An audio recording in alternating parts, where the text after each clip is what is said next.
কখনো ভাতের হোটেল একাই সামলানো, আবার কখনো সোশ্যাল মিডিয়ায় ট্রোলারদের কড়া জবাব দেওয়া। আমরা এভাবেই চিনে এসেছি স্মার্ট দিদি নন্দিনীকে। কিন্তু ভোটের আবহে এবার কি অন্য রূপ ধরলেন তিনি? এতদিন যাকে শুধু হাতাখন্তি হাতে লড়তে দেখেছেন, তিনি এবার সরাসরি চ্যালেঞ্জ ছুড়ে দিলেন মোদির সরকারকে। কেন হঠাৎ গর্জে উঠলেন বাংলার এই পরিচিত মুখ? একসময় চড়া রোদে দাঁড়িয়ে ডালহৌসির রাস্তায় খাবার বেড়ে দেওয়া এই সাধারণ মেয়েটি আজ বাংলার ঘরে ঘরে পরিচিত মুখ। আধুনিক পোশাক এবং স্মার্ট আচরণের জন্য নেটিজেনদের কাছে পরিচিত হলেন স্মার্ট দিদি নামে। ভাতের হোটেল বন্ধ হয়ে যাওয়ার পর সমালোচকরা বলেছিলেন, মডেলিং আর মাছ চাষও করে কি ব্যবসা চলে? কিন্তু নন্দিনী বুঝিয়ে দিয়েছেন তিনি শুধু মাছ চাষ কাপাতে বা গ্ল্যামারাস ফটোশ্যুট করতেই জানেন না, তিনি জানেন কিভাবে সাম্রাজ্য করতে হয়। নিউ টাউনের টিনের চাল দেওয়া অস্থায়ী হোটেল থেকে আজ রাজকীয় এসি রেস্তোরাঁ। একাই লড়ে যাওয়া সেই নন্দিনী দেশের নারী নিরাপত্তা নিয়ে সরাসরি প্রশ্ন ছুড়েছেন মোদি সরকারের বিরুদ্ধে। বিশেষ করে রাজস্থানের একটি সাম্প্রতিক ঘটনার কথা উল্লেখ করে তিনি বলেন, জয়পুর রাজস্থানের মালভিয়া নগর বলে একটা জায়গা আছে, সেখানে এক গর্ভবতী মহিলা হাঁটছিল, পেছন থেকে এক বর্বর লোক তাকে জাপটে ধরে। এটা ঘটেছে রাজস্থানে, যেখানে নাকি আপনাদের ডাবল ইঞ্জিন সরকার ক্ষমতায় আছে। তাহলে সেখানে আপনাদের রাগটা কোথায়?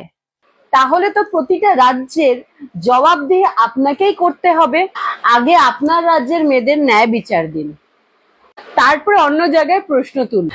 এবার জনগণ সিদ্ধান্ত নেবেন, এটা কি ন্যায় বিচার নাকি এটা শুধুমাত্র ক্ষমতার রাজনীতি।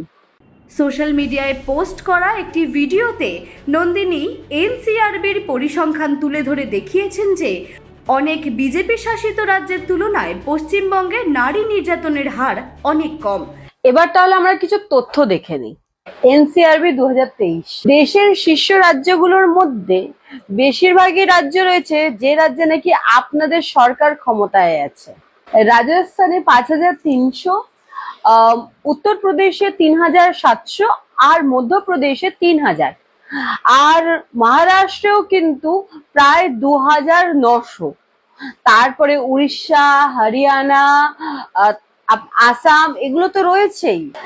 আপনি যে বাংলার কথা বলছেন, সেখানে ধর্ষণের হার প্রতি প্রায় 1 লাখের মধ্যে 2.1, কিন্তু রাজস্থানে 16.4, উত্তরপ্রদেশে 13.5।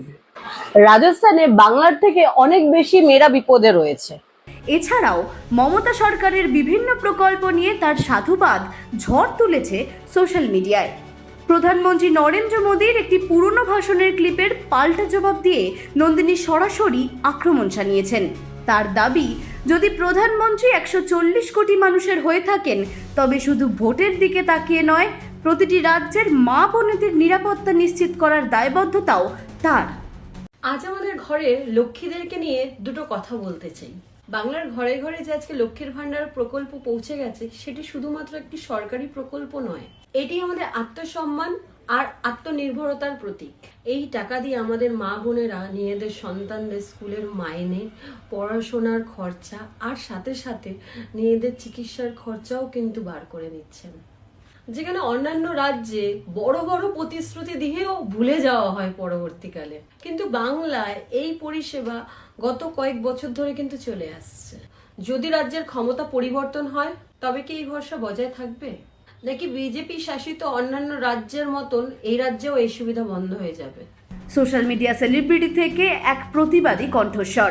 নন্দিনীর এই রূপ দেখে কেউ তাকে সমর্থন করছেন, কেউ বা করছেন সমালোচনা।